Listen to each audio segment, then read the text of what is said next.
સમાચાર સામે આવી રહ્યા છે અમદાવાદના સાણંદથી। તો સાણંદમાં જે નમો જે રેપિડ રેલ છે તેનું સ્વાગત કરવામાં આવ્યું છે, જેમાં સાણંદમાં નમો ભારત રેપિડ રેલનું સ્વાગત કરવામાં આવ્યું છે।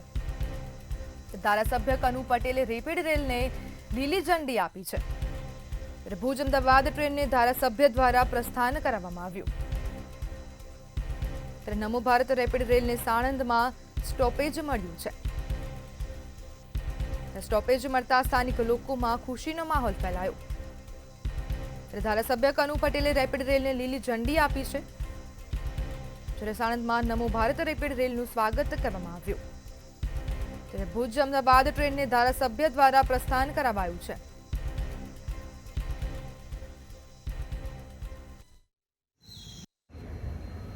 નમસ્કાર।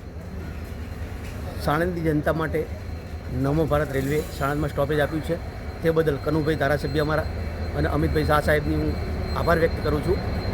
અને ભવિષ્યમાં 2-3 ગાડીઓની માગણી છે, એ પણ અમને સંતોષકારક મળશે અમે એવી અપેક્ષા રાખીએ છીએ। તે બદલ કનુભાઈનો અને અમિત શાહ સાહેબનો આભાર વ્યક્ત કરું છું કે નમો ભારત અમને જે સાણંદમાં સ્ટોપેજ આપ્યું છે તે બદલ તેમનો હું આભાર વ્યક્ત કરું છું।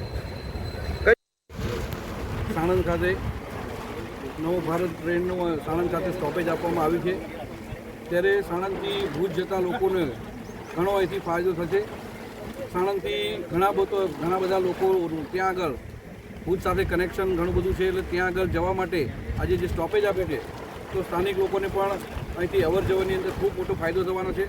અને ઘણા સમયથી લોકોનો પણ એક ડિમાન્ડ હતી કે અહીં આગળ આ નમો ભારત ટ્રેનને અહીં આગળ સ્ટોપેજ આપવામાં આવે તો વડાપ્રધાન નરેન્દ્રભાઈ મોદી સાહેબ અને આ વિસ્તારના ગાંધીનગર લોકસભાના સાંસદ, દેશના ગૃહપ્રધાન અને સહકાર મંત્રી અમિતભાઈ શાહ સાહેબને જ્યારે આ વાતની રજૂઆત કરવામાં આવી તો તાત્કાલિક ધોરણે જ્યારે સાણંદની અંદર આ નમો ભારત ટ્રેનનું સ્ટોપેજ આપવામાં આવ્યું છે